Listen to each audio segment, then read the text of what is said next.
Welcome to the video, I'm wrestling fans. King of the Table is only 9 days away. 5 amazing super matches on the card. Please purchase the pay-per-view from the link in the description. And to discuss all 5 matches, we have a very special guest today. He has been the star of WL and recently the star of East versus West as well. Mr. Paul Linn, how are you doing, brother? Very well. Thank you for having me again, buddy. Welcome, brother. Welcome. So, first of all, one question about you before we start discussing everything else. I thought that you used to be a posting knuckles high top roller. What has been up recently? You have been smashing everyone inside a hook, and that top roll is Uh, not working so much now. I, I don't know. I mean, I've always been able to I started as a posting top roller like early on, like my first year or two, because I didn't know what I was doing, and I that was the way I was able to win fastest. But it's about a year in. The guys down in Maryland, Kenny Smith, was like, "Well, dude, why don't you pull in a hook? You're strong in a hook." I was like, "I'm afraid of it." You know what I mean? I don't know. I'm not. It was in my comfort zone at the time. But I think if I was being honest with myself, I've always been an inside puller. But I have a few options. I still have a decent post and decent hand. If anyone from King of the Table is watching this, I think they have not yet revealed the order of the card in all of the King of the Table, 1, 2, 3, 4, and this 5 also. Like we are kind of confused up to the date of the event as to which match is going to be first. So we are going to just assume that Khaled versus Schoolboy is going to be the first match. What are your thoughts about that match? Oh, I think Schoolboy's the favorite. I mean, I think he's in a juncture of his career where he can't really afford to lose this. I think Khaled has an amazing amount of potential, but I just got a big question mark around how serious he takes arm wrestling. I mean, I feel like it's kind of a side gig for him with the MMA and everything he's doing. But I mean, goodness knows he possesses all the tools in the book. I mean, every single one. So it really comes down to how much has he been preparing because we got to believe the schoolboys will come in really prepared. So have you watched the video that Larry Wheels uploaded, a practice pull where he was just top rolling Khalid over and over again and Khalid was not able to do anything? No, I did not see that. The flip side to that is it doesn't really surprise me because we know how dedicated Larry is to the sport. I mean, he's clearly in love with it. So a guy with that same mega potential and strength background, it's only a matter of time until Larry's crushing people. Yeah. So it was a video. I think the title was "Is Khalid Holding Back?" Because Larry was also surprised and because he was top rolling Khalid over and over again. John Thompson did a video about this topic. He was talking about how Larry is starting with a full cup and even some pronation. He's going early every time. And the only round when Khalid engaged early, he was easily able to top roll. But that video looked more like Devon Larratt asked John Thompson to make that video just so that Khaled's block could start selling on stake kicks. Well, that makes sense too. I mean, I don't know. I would think with the hand that Khaled possesses, and Larry not really being a top roller, if even with a slight carve or like a practice setup where Larry had the advantage, I would still think he would be able to contain him, unless he wanted absolutely nothing to do with turning him into a hook. Yeah. Who you had picked in the Larry Wheels versus Khalid Jashel super match that Who did I happened? have picked? Yeah. I mean, I'm like a Larry Wheels fan, man. I'm like rooting for this guy to win. I mean, the way his career has kind of panned out and the matches that he took early, and the fact that he didn't really do any tournament pulling, I feel like he's been kind of cheated out of like the successful opportunities that most of us have in the sport when we don't come in with all this clout. So I am like always going to root for Larry. Like if Larry was pulling Devin, I'd be rooting for Larry. So, Paul, I still believe that Schoolboy has to hook to beat Khalid Jashel. I know Schoolboy is primarily a top roller, but lately we have seen some hook from him. In one round, he was not able to top roll Herman Stevens at East versus West. Then in the next round, he went into a hook and beat Herman quite easily. Same thing happened in the Worlds as well when he won the youth division. There was a Turkish kid. He was not able to top roll him. Then in the straps, I think he forced him in a hook and beat him. So Schoolboy has a and I've seen that Khaled Jashel, whenever he practices with anybody in Dubai, be it Michael Todd, be it Devon Laird. The only way for them seemed to be inside a hook or just wait for him to tire out after a 1 minute long battle. Nobody's really able to top roll him. And when they practice pulled against each other about 2 3 years ago, the same thing was back then as well. Schoolboy was not able to top roll. So how do you think Schoolboy is going to win this match? Well, I mean, I guess really it comes down to the first topic you brought up about Larry being able to top roll a Khaled. If Larry can top roll him, I don't think this Schoolboy's going to have a problem. But practice pools are practice pools. We can't garner too much information from that. That being said, I know what Kyle Hutchings or I can't remember his last name, Yeah. the gentleman from England who pulled Khaled early on and came over there, and we saw him have quite a bit of success turning him into a hook. But I think Kyle's hook is really really good. I can't imagine that Khaled is bad in a hook. So I think it'll be interesting. Schoolboy is not primarily a hooker. And if I remember those Junior Worlds matches, um, the one where they turned inside, Schoolboy still had active pronation. So it's a little bit different of an angle. But I do think that if there is any chink in Khaled's armor, if his wrist will go back at all, that school Alex and Sasha, both of them have like pristine top rolls. Everything about the way and the mechanics of it is just so clean. So if there's anybody out there that's going to top roll Khaled at his level, I think we see Schoolboy top roll. I don't know if he has the confidence to slam into a deep shoulder driven hook, but I'd like to see it one way or another. All right.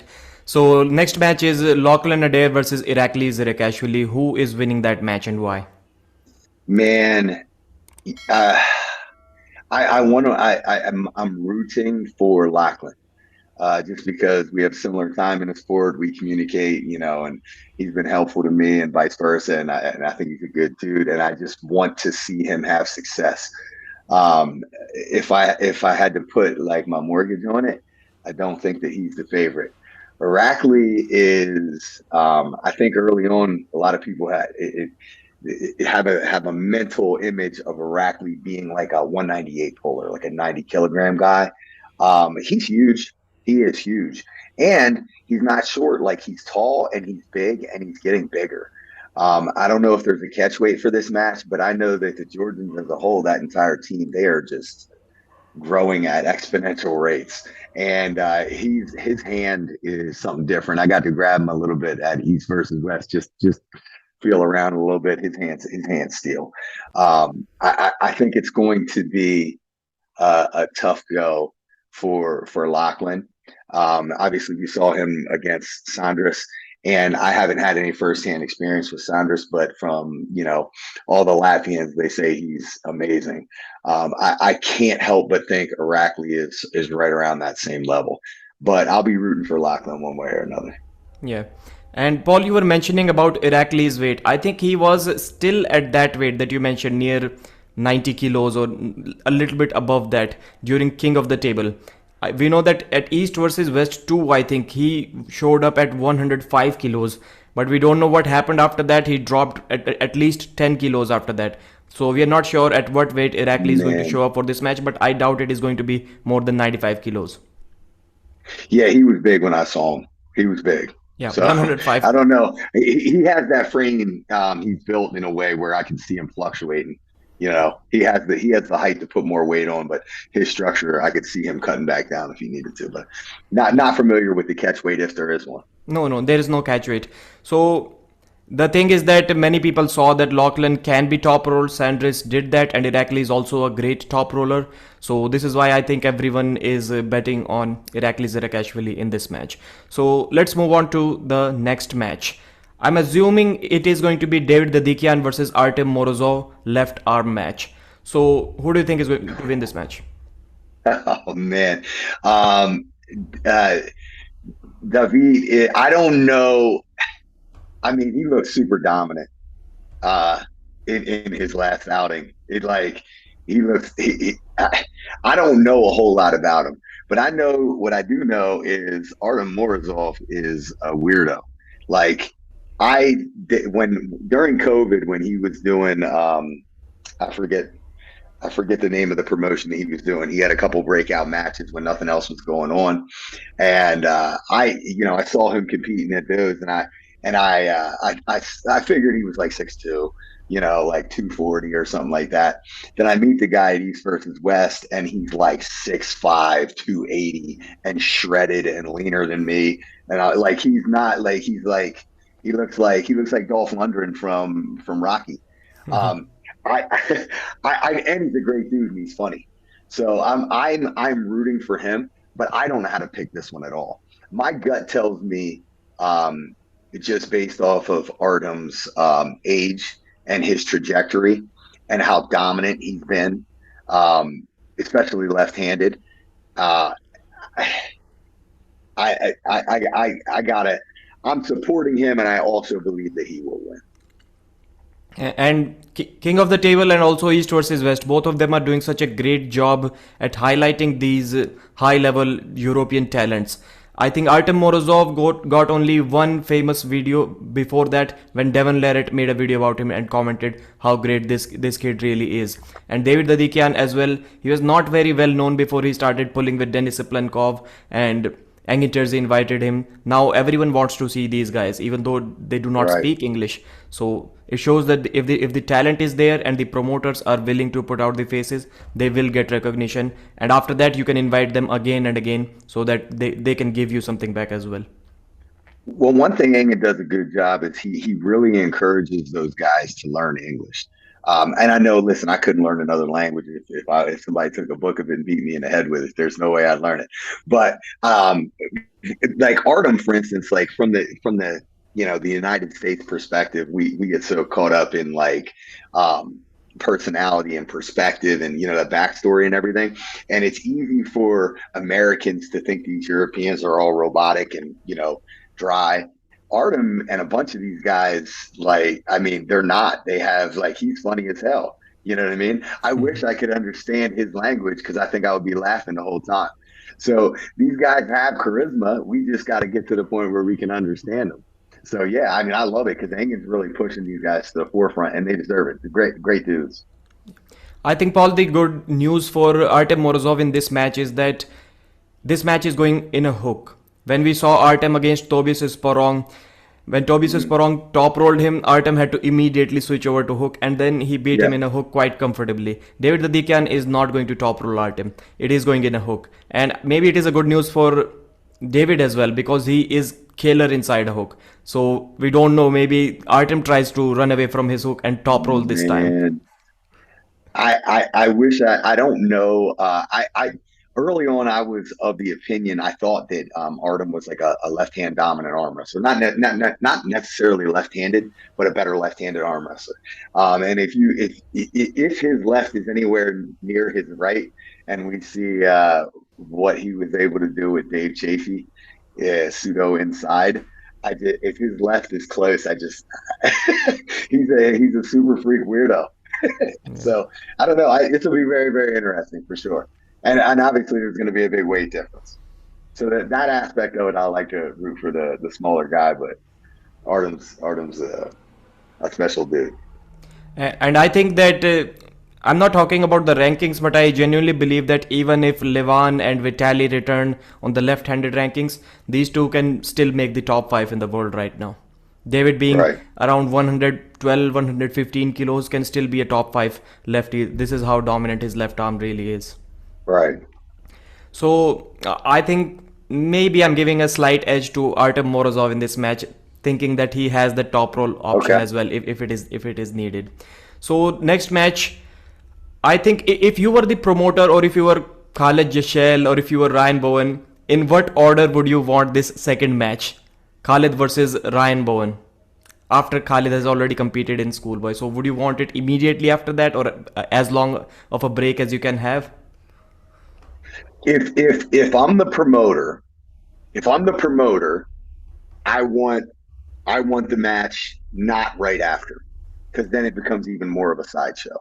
I would lead off with Schoolboy and Khaled, and then run that match at the very end. That's what I would do if I had to plan the event and had no idea how the event was going to pan out and how that first match with Khaled was going to go. If I was Khaled, what I would want would be decided by the first match. So I would need to have that under my belt. Like if Khaled's able to win quickly, if I was able to win quickly in that one and I had this other guy coming up, to be honest, I wouldn't want the break because I wouldn't want to get cold. Mhm. So if I was able to win quickly, line them back up. Let's go. But if it's a war or if I lost any type of component, any type of wrist or finger flexion, then I would want some time to recover. Yeah.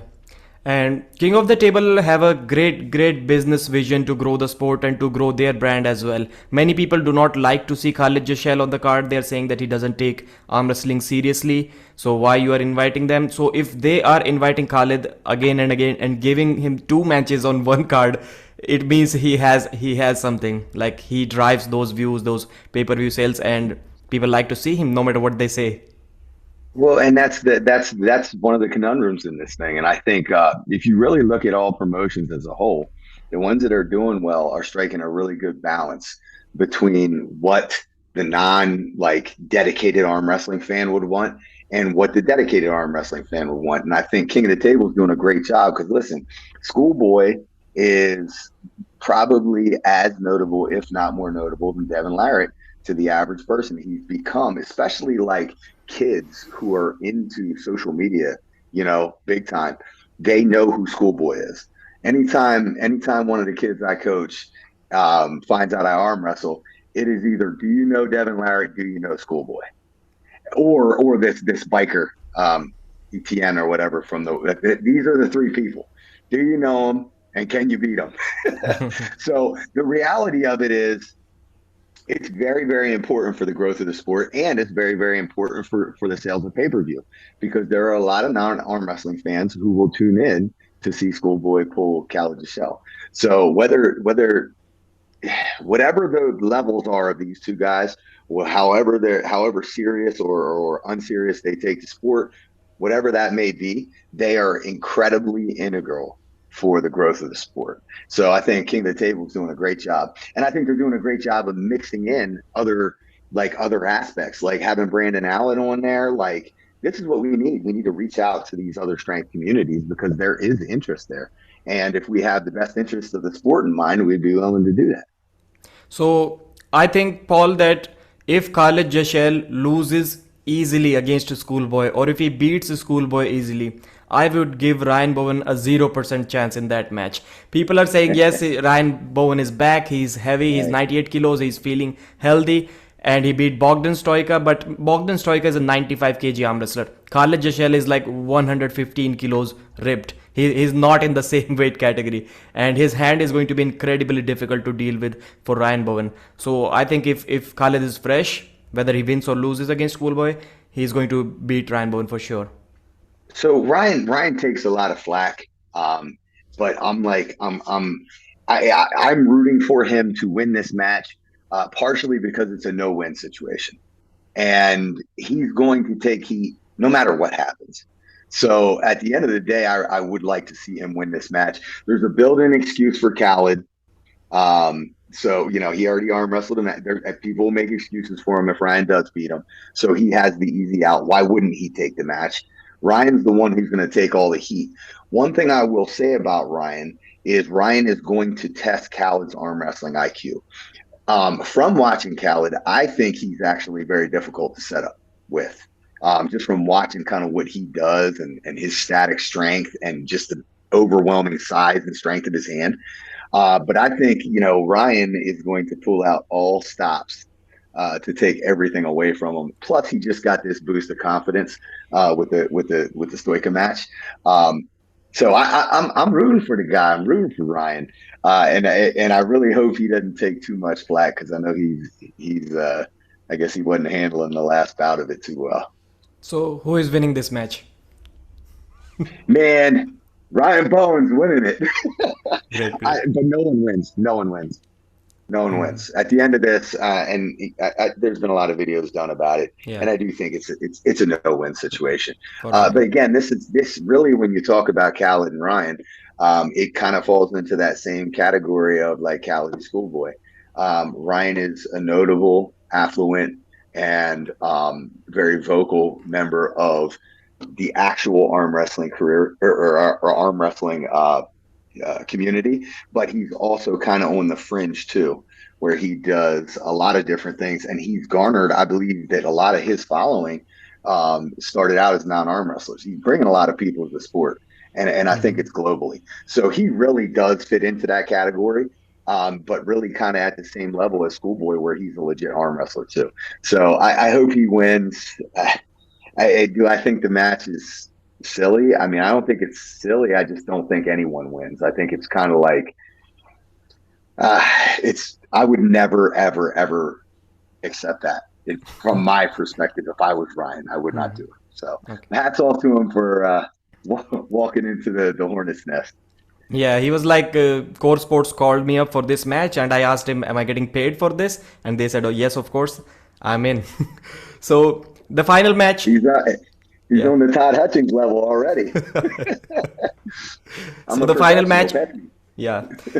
And Paul, final match, Dave Chaffee versus Vitaly Lalitin. Before you give your prediction about this match, I would like to ask you one thing. There are photos going on around the internet. People are saying Dave Chaffee is not physically what he used to be. He's much smaller. I don't know if the previous photo from 2013-14 it was edited or not, but Dave Chaffee was looking Denis Siplankov in that photo, and right now he's looking kind of small. So when was the first time you saw him, and have you seen any noticeable change in the size of Dave Chaffee?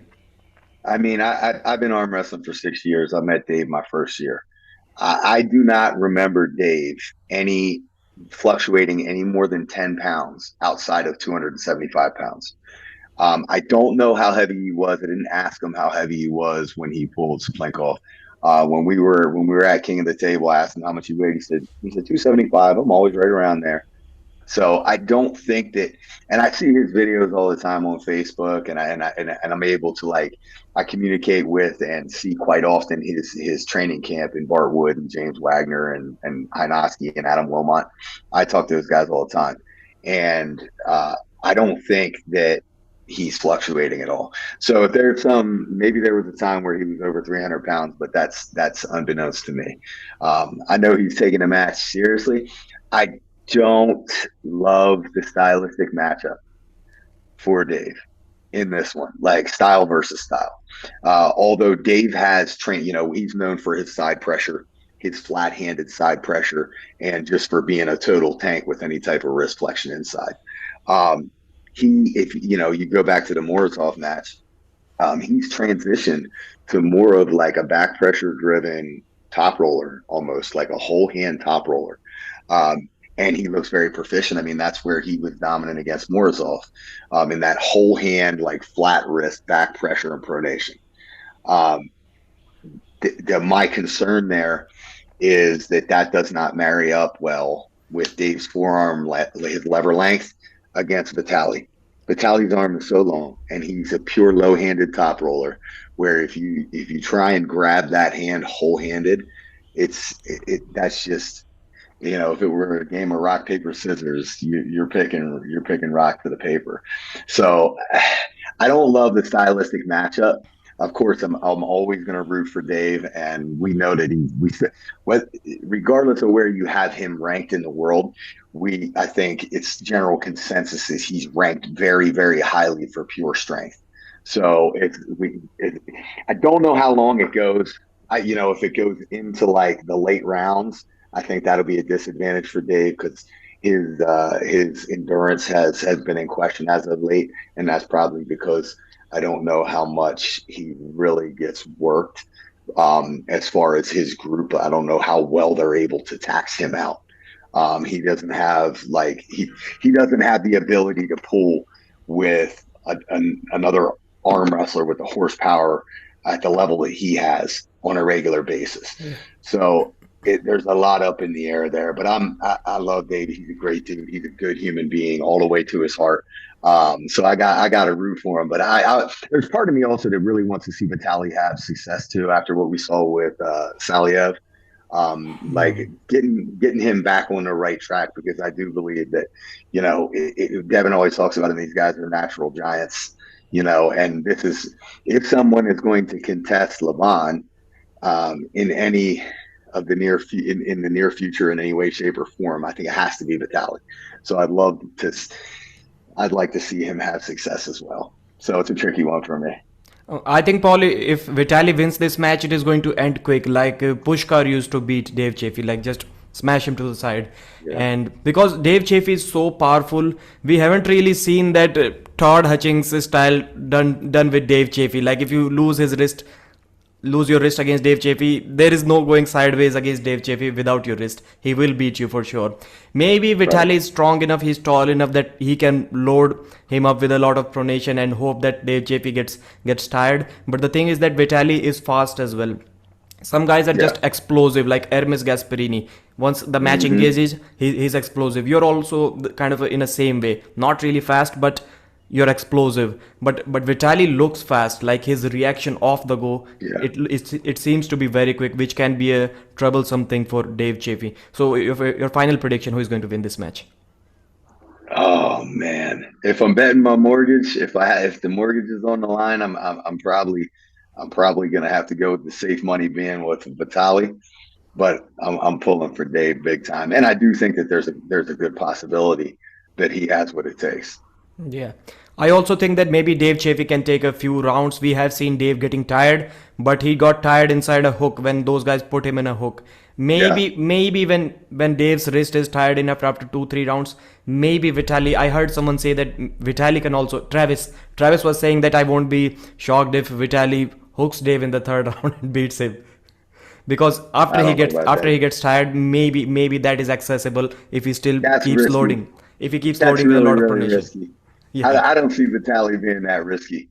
He seems like a nice guy. I don't think he would. I would love to see that though. That would be amazing. I mean, to me, I mean, I always want to see Dave win, but I was absolutely mind blown by Morozov in that last round. Was to me that was the highlight of the whole event.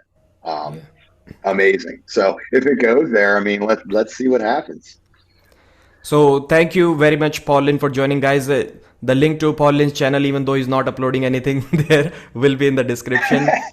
I'm in football season, man. We got to get together. You got to help me collab here. I'm lacking motivation. Yeah. Just So thank you very much for joining. King of the Table pay-per-view is in the description. Like the video, subscribe to the channel, and share the video. Thank you very much, Paul.